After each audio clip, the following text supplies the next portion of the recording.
What's good, everybody? Chris Tipmore here with another rapid recap, man. This time it's going to be the Atlanta Hawks and the Sacramento Kings. Hawks get their lick back. Hawks get yet another lick back as we met the Sacramento Kings earlier this season at State Farm Arena. Things didn't go according to plan, so to speak. But this go around, even though the Kings were missing three of their top players, we was missing, I know, Vit Krejci and Jalen Johnson did not play due to injury, who was dealing with a lower leg inflammation. And he was listed questionable coming into today. I'm pretty sure shortly, whether he'll be playing or not should be out if it's not already out by the time that this video drops. We want to get right into it, guys. The Hawks knew that they had to get this win after dropping the game on Sunday in Portland. But to get this win in Sacramento the very next night on a back-to-back was very big. Just a quick rundown through some of the people who did some things in this game. First of all, I would like to give a shout out to Zachary Ricochet, our #1 overall pick. He played about 26 minutes. 54% from the line, from the field. He was 3 for 4 from the foul line, 75%. And he also was 3 for 5 from 3, 60%. So Zachary Ricochet, he came out firing. He scored a quick 8 points in the absence of Jalen Johnson. And, you know, he just came in and just did his thing, building confidence. And that's what you like to see. That's what you want to see from #1 overall draft pick. Next, I would like to move to CC quickly. He played more minutes than what he's normally been playing, but I know his minutes are down, but his production has been pretty solid. And 14 and 14, that's like old Clint right there. You know, 2021 Clint right there. And he was very effective all the way around throughout the game. Dyson Daniels, 14 points. He bounced back a little bit. You know what I'm saying? He was 2 for 5 from the 3-point line, still 40%, and 42% from the field, going 6 for 14. But he did add 8 rebounds, 4 assists, 4 crucial blocks, including the game-winning strip block. They didn't give him a steal, they gave him a block. So either way it go, it was a stop, and that's what I'm here for. He's that guy that we've been, complaining about for like years. Where's our defensive player? Where's the guy that, lives and breathes defense and can still give you some offense too? And then next thing you know, here comes Dyson Daniels, a player that the Pelicans didn't want to trade the Hawks, by the way. They did not want to include Dyson Daniels in that trade, but guess what? Shout out to Landry Fields in the front office on that. Make sure the Pelicans was including Dyson Daniels. Because remember, when it first came out, reports, it was just like Larry Nance in our first round pick, and we was like, what? So, luckily we got way more than that, and honestly, it's looking like right now we've won that trade when it comes to Dyson Daniels. Now I got to go to our floor general, Mr. Ice Trae Young. Now, the funny thing about Ice Trae and our backup point guard, they were both 1 for 7. Kobe Buffkin, he made his season debut. 12 minutes, 1 for 7, 1 for 5 from 3, 14% from the field. Again, it was his pretty much NBA debut.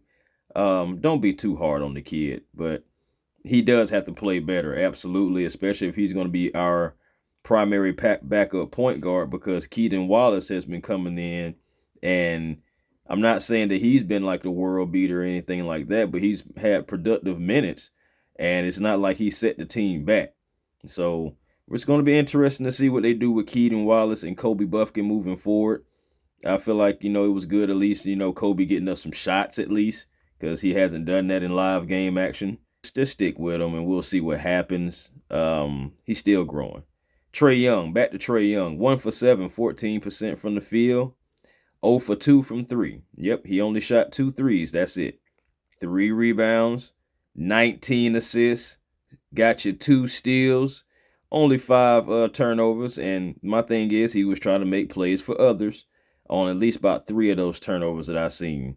So, again, ended with 7 points, but He played phenomenal, played within the game, took what the defense was giving him, kept his teammates involved, putting on a clinic, but not necessarily giving you the points, but still giving you the production. And that's what you love to see.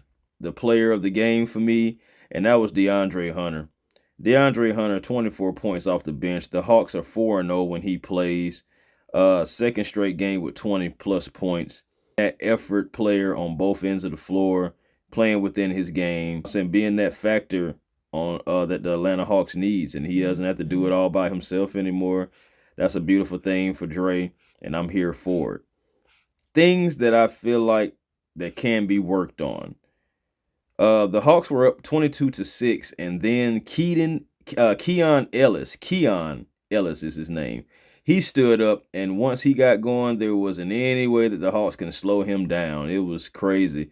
A lot of open threes, and he even hit some that was contested. He got going, and he started seeing the ball go into the basket, and it seems like the basket just got wider for him. He was just knocking them down. Helped the Kings get back into the game.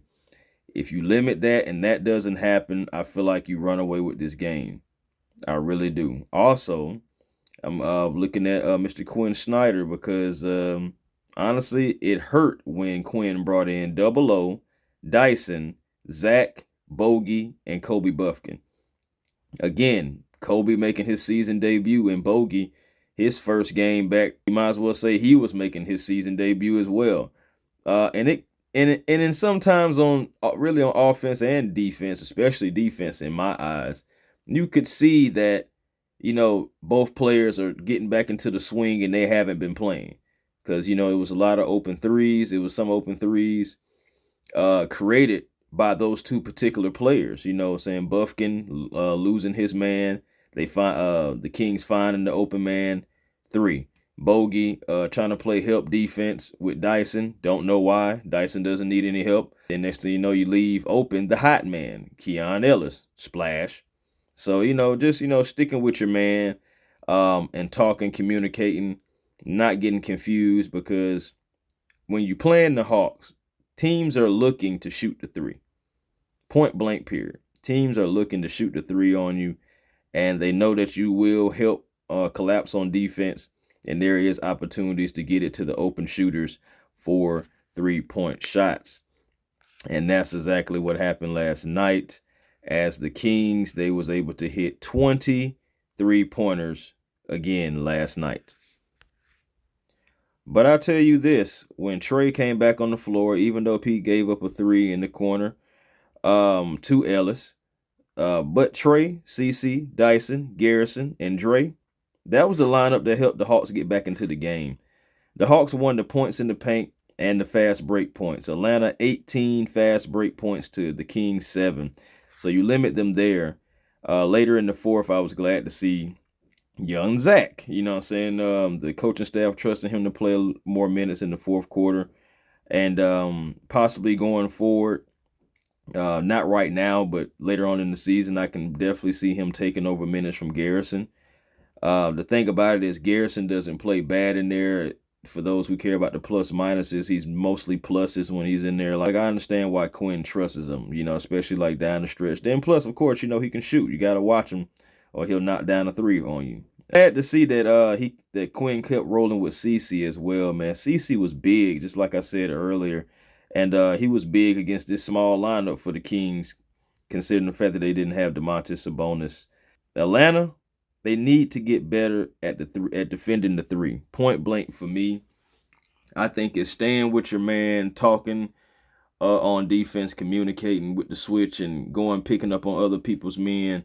Just recognizing that a little bit sooner, I think that will help the Hawks. And Atlanta is dead last in the league in opposing 3-point percentage.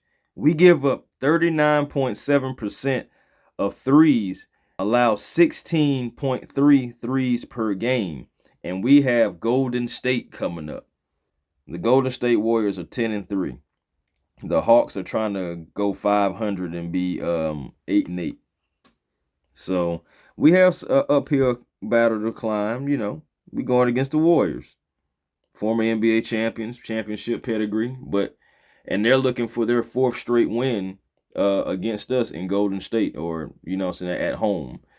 So Hawks got an uphill battle. Can they do it? Yes, they can, but they're going to have to be disciplined. This is going to have to be one of their most disciplined games.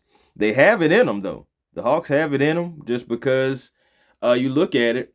It's been 3 instances this year to where the Hawks have held a team under 18 points in a quarter. They've done it 3 times this year. We just need that to transition a little bit more. We need to see a little bit more consistency, and I think the Hawks will be able to go far. But until next time, guys, like I said, it just was a rapid recap. Please like, comment, and subscribe. Help me get out there into the YouTube universe, and I will be back with another video talking about the Golden State Warriors and the Atlanta Hawks outcome. Yeah, my Southern almost came out right then. Atlanta Hawks. Yeah, my bad. But anyway, y'all, peace and blessings to you, man. Until next time, find your peace today and be generational, because it's always time to be. A1 Forever Sports, Chris Tipmore. I'll holla.